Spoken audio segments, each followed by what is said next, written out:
Hey guys, Mix here, and in today's video, we are probably going to be doing a couple things. So, like I've been saying, I've been trying to get out as many videos as I can for you guys during this quarantine to keep you all entertained. So I don't know really what this video has in store, but we're kind of just going to go along with the flow. And I've been seeing a couple comments that you guys have been missing the NasKart.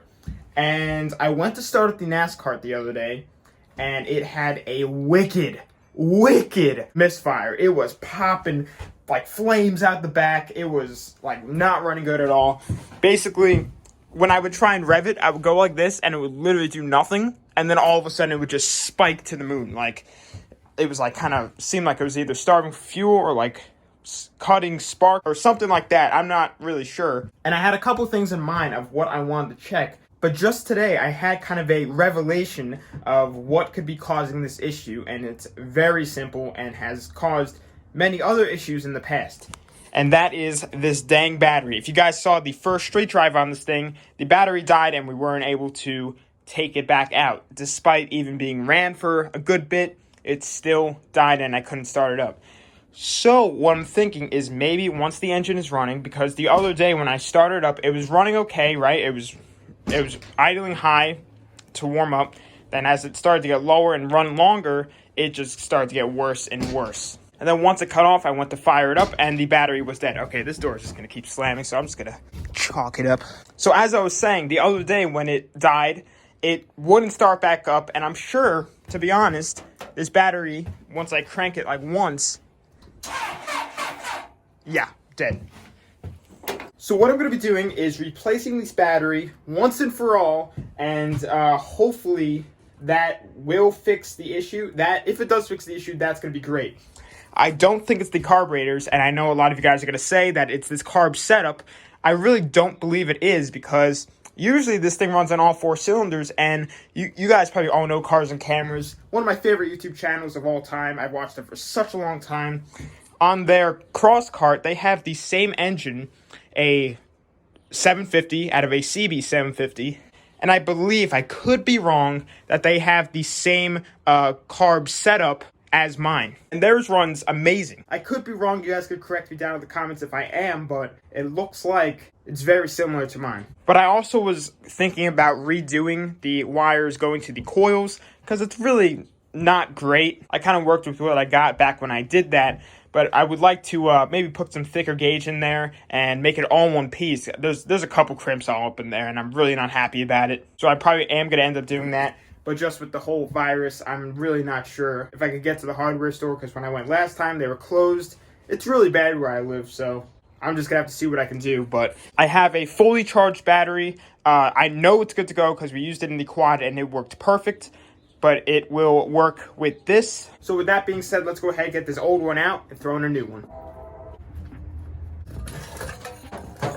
So I'm just using this battery as a test to see if change the way that this thing will run at all.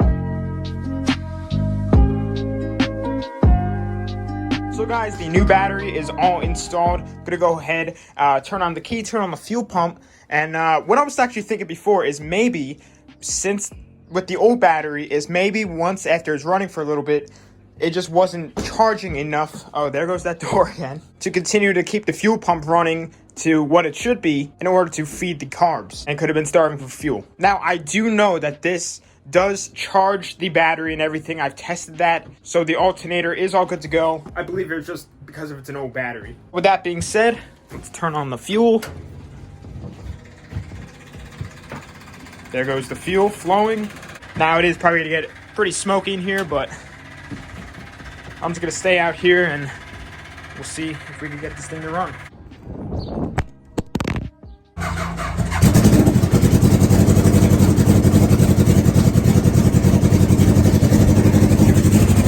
Well, the camera fell, but it's running. And it's idling too, which is pretty good. The other day I couldn't get it to idle at all, so this is already a good sign. It does feel way more responsive.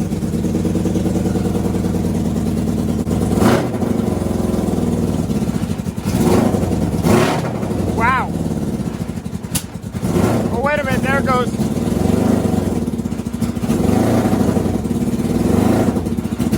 Here comes the misfire.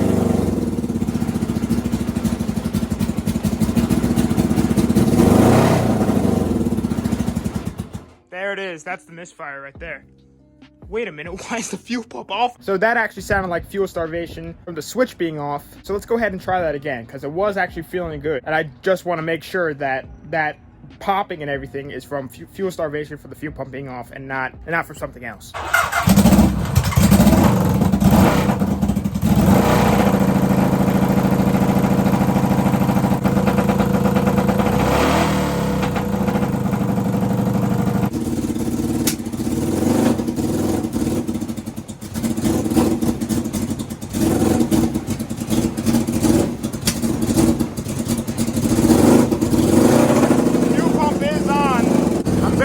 Down the gas pedal and it's revving up really high.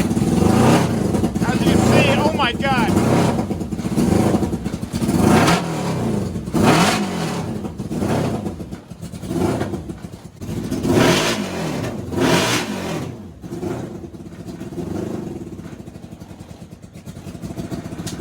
So guys, right now I'm letting the shit air out, but once it's running and like it revs up fine. That's I guess what I'm trying to say. It revs up completely fine. But it's just like trying to get it to idle is rough. And you guys can probably hear that popping. It's not coming out the intake, it's coming out the exhaust, which is usually a rich problem. And I mean, the smell of fuel is just incredible right now. I can taste it, it's bad. It's definitely burning a lot of fuel. So I'm thinking maybe we might have some fouled spark plugs.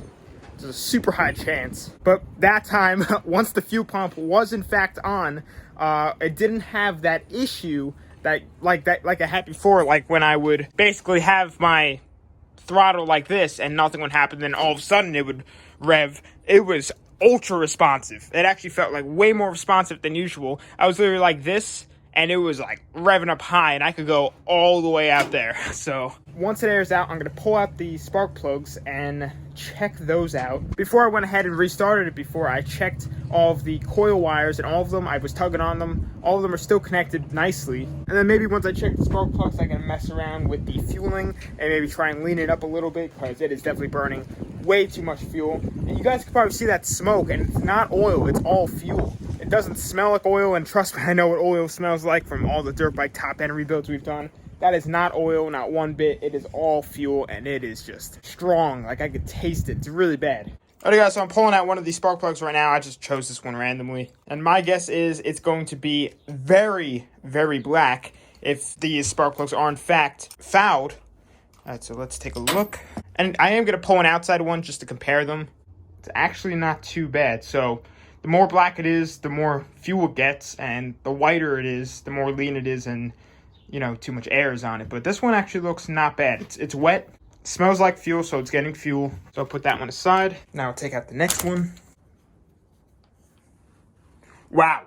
Okay, that is real bad. So that is really, really, really bad. I know a lot of you guys were saying that the outside cylinders are going to be much more leaner than the inside ones. Well, it looks to be the opposite way, because that is super, super bad. I really don't want to go to the store and go out with the virus and get new spark plugs. I just really don't want to go out. So I think I actually have old plugs. Actually, yeah, right here. From when I first got this thing and when I did a spark plug change in the past. And if I could just get some new plugs in there that are better than the outside ones, and I am going to pull the outside one as well to see if it is black as the other one. So yeah, that is actually not bad. I don't know why I changed that out. But if I could just swap them out with these inside ones don't look too bad. So let's just go ahead and pull cylinder number 1 spark plug out and check it out. All right, let's see. Not bad, actually. So this is kind of weird. You know what? I'm just gonna pull them all out. Let's see how number 2 is. And this one's black. What the heck? Cylinder number 4 and cylinder number 2 both have very, very dark spark plugs. I had replaced this coil a couple months ago, and these go to cylinders 1 and 3, and this coil controls 2 and 4, I believe. Yeah, 2 and 4. So this could actually be a coil issue, which is causing these spark plugs to be burnt, because it smells like metal, not really like fuel. Like these ones, they were wet, and you can still see like they're pretty wet. And they smell like fuel just because it's just been ran. This is cylinder 4, cylinder 3, cylinder 2, and cylinder 1.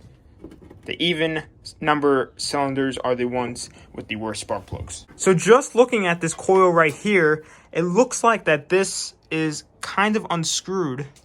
Same goes for the other side. So there could be a rough connection. Now I'm just going to see what we got underneath here. Looks like there is some corrosion in there. So what I'm going to do is I'm going to take off both leads. I might do a ohm test on the wires just to see, you know, what the resistance is on these, and I can look up the specs, and then we'll work from there.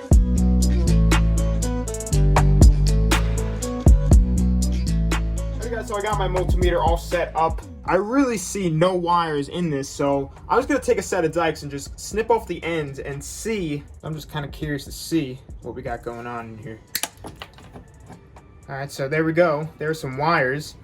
I'm actually going to cut off a little bit more. Alright, now we actually got a good amount of wires showing. So we're getting like 0.3. So I'm actually going to try and do the same thing on the other side, because once again, I see no wires. Alright, there's some wires. Alright, so I am getting a little bit of a higher resistance. Now, I don't know if I have this all set up wrong. I've never used this thing for resistance. We have a better connection for sure now that I cut off the ends, because I don't know if you guys can be able to see, but there's actually wires showing now on each side. Before there was like nothing, and I cut off a pretty good amount. So next up, this one had really bad corrosion. You guys can already see it right there, all that green stuff on there. So I'm just gonna cut that off. I already went ahead and blew out the other side. So there we go, some nice good wire. I'm gonna pop off this side. Ugh.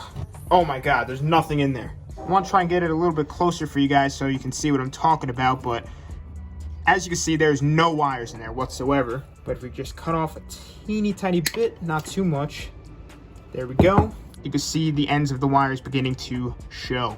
So I'm just gonna test the resistance on this one too, because why not? Just to see if it has a similar reading. Alright, so it is pretty similar, 0.5 ohms.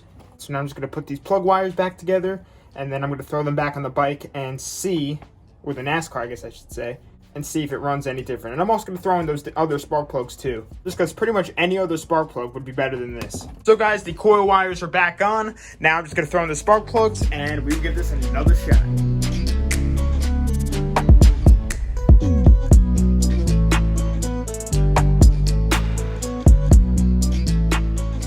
So all of the spark plugs are back in, and they're all plugged up. And you guys may have saw in the time lapse that I actually went ahead and did some re-splicing and such.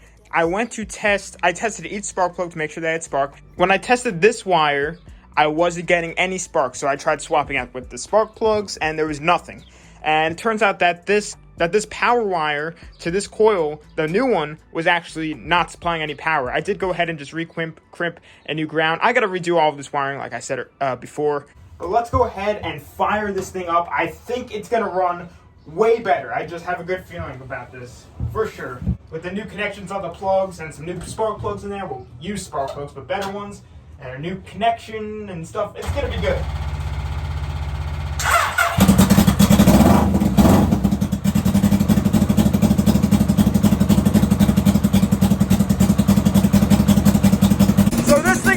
Awesome right now.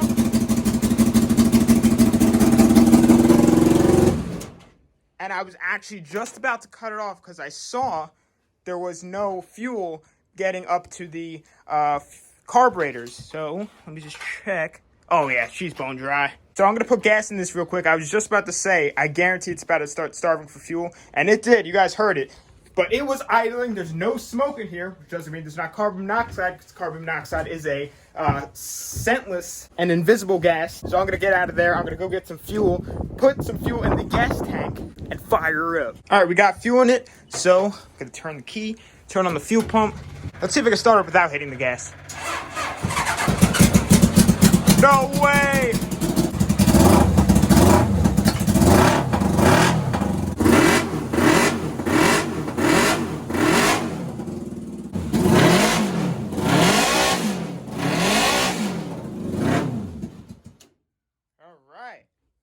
So guys, this thing definitely feels so much smoother. Doesn't feel like a like I don't even know what to explain it as. Like a, all right, now I want to think of something. Like a can full of worms or something. I don't know. Like it feels more like direct now. Like I don't feel like I'm struggling to get this thing, like trying to run. I'm kind of going everywhere, messing with the chokes, messing with the gas pedal, messing with anything.